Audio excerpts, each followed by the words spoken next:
Alright boys, you already know who it is. Frogman on Frogman YouTube channel. This is Fire Force Volume 25 by Atsushi Okubo, inside of Omnibus number 9.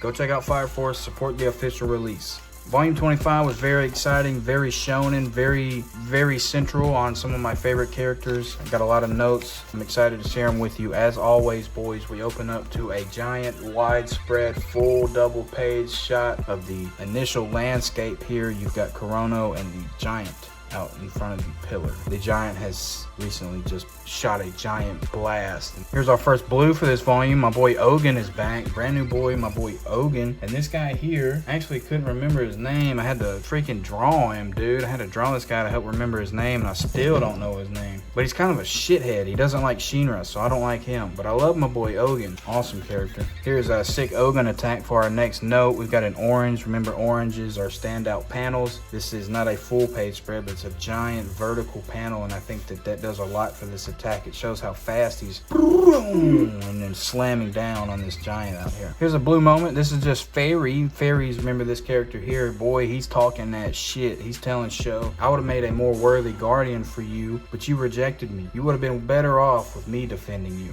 he says. All kinds of crazy stuff, boy. He's talking that shit. This would have never happened if I had been guarding you. Boy, he was talking that schmack, boy. Here's a fire Kurono panel. Both of them. This one, he's extending his blade. He's almost got he's got this long Sephiroth type sword, and it just gets longer and longer, and he's extending it up like the power pole, and he does this giant slash.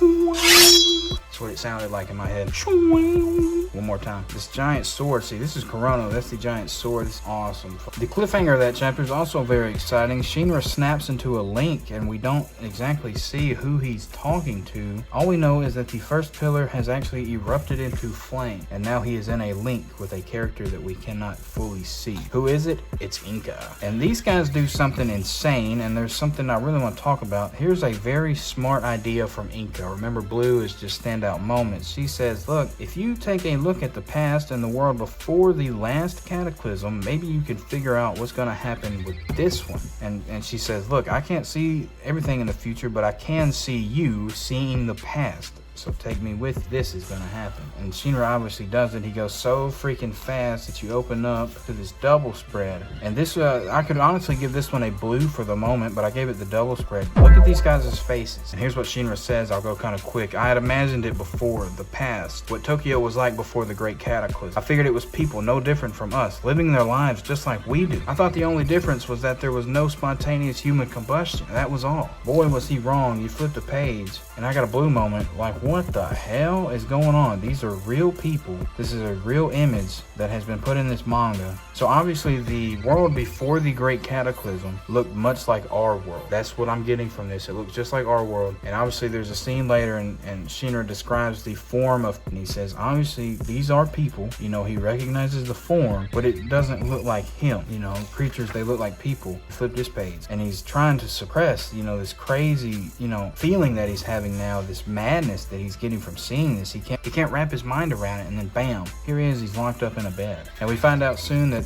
thanks to this cliffhanger here, we find out that 3 months have passed, and now there are 5 pillars that have shown up out of 8 total. And boy, this changes the game. Now this cliffhanger here really messed me up. I didn't understand what was happening, but eventually it gets explained away, and I still don't get it fully, but I do have a better grasp on it, and we'll talk about that later. Here's our next orange. I gave it for this introductory panel. Remember, this is just a full shot of the character here, introductory panel. Shinra has tattoos now. In the 3 months that his Adela, I guess you could say doppelganger, has taken over. That's what I'm reading, guys. He went and got tattoos. He's done all kinds of crazy things. He got some brand new draws. I think his balls got bigger. Holy crap. Here's a cool Shinra panel. This is our next one. This is Shinra with the white hair. This is an image of him kind of personified as Adela linked Shinra from the past 3 months. Just a cool panel. Before we get to that next orange, I want to show this scene. This scene really hit me. Drawing the shape of a person, and he's talking to Arthur what he thinks it is. He's asking Arthur, it looks like us, but it's not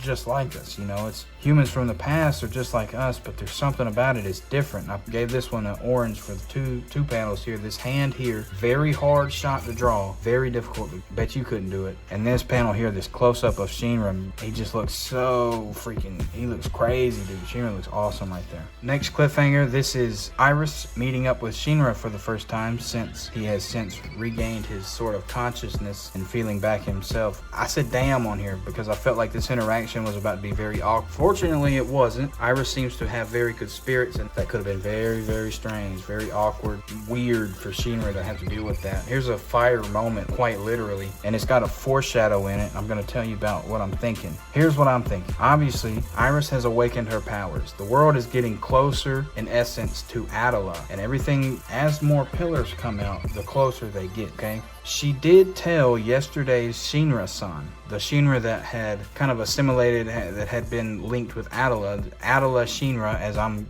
gonna coin him. Rub my guy right here for coming up with that off the top of my dome. Attila Shinra, I'm sure I'm the one that came up with that. But she told him, and she's telling Shinra of today. So obviously this is gonna come full circle. If this doesn't come full circle, I don't know what I'm doing, but I'm a master at reading manga. I'm telling you, that's foreshadow. Fire panel here of Amaterasu, and Attila Shinra recognizes Iris as Amaterasu. That's what I'm getting from this panel. Do you have to be here too? Stay away from me. So, foreshadow or not, I think I've got my head wrapped around it, boys. Standout panel and phenomenal panel. This might be the desktop background, boys. This is insane. Awesome shot of Amaterasu. Remember, this thing is supposed to power everything in the Tokyo Empire. It's kind of the center of the keystone, but it took a human sacrifice to create that, or so I'm believing with Amaterasu. So awesome double page spread here. Fortunately for me, my favorite character Benimaru gets a flashback in this volume. I put the giant freaking pillar of flame on that note. This was very exciting. Awesome to see this flashback play out and into the cliffhanger of this chapter, the introduction of Shinmon Hibachi. Here's an awesome shonen moment. The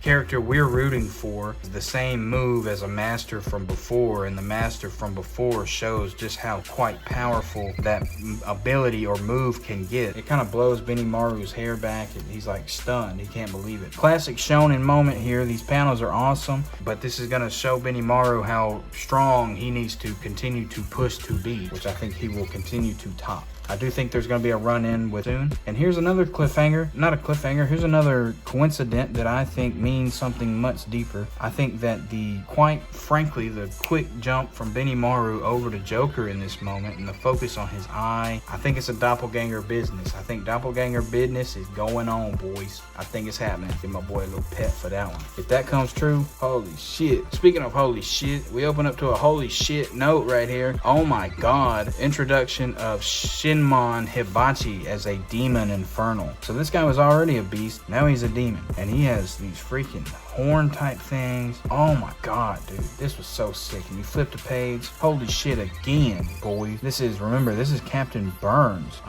Man. And this is a dream that Joker keeps having. He's seeing these people. Oh my God, man. Fire Force is quite literally heating up. It gets better by the volume. I'm super excited to keep reading. This is brand new Captain 1, Huo Yan. This is his first named attack, Lantern Fist. And the panel looks very sick. He's very fast. He's agile. He's on the ground here. And he jumps up. Boom. He's going to strike her with Lantern Fist.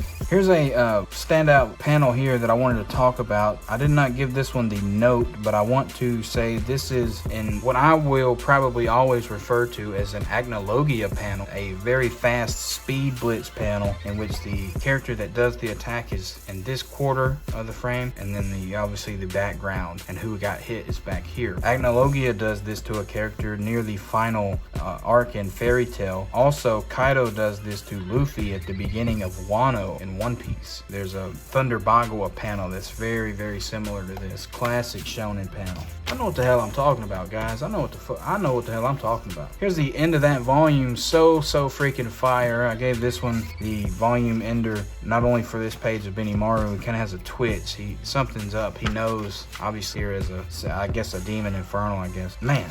I can't wait to pick up the next volume. I'm super excited to see where this goes. Obviously, I think there's going to be a clash between Benimaru and his father. This woman on the cover of 26, seemingly, I feel like it's probably Benimaru's mother. So find out next time, after I find out. And we're going to look through Fire Force, volume 26 by Atsushi Okubo. As always, go support the official release, Kodansha Comics. I love Kodansha Comics. I love Viz Media Comics. They're in every video. Go support the official release. This is the Frogman on the Frogman YouTube channel. I'm out.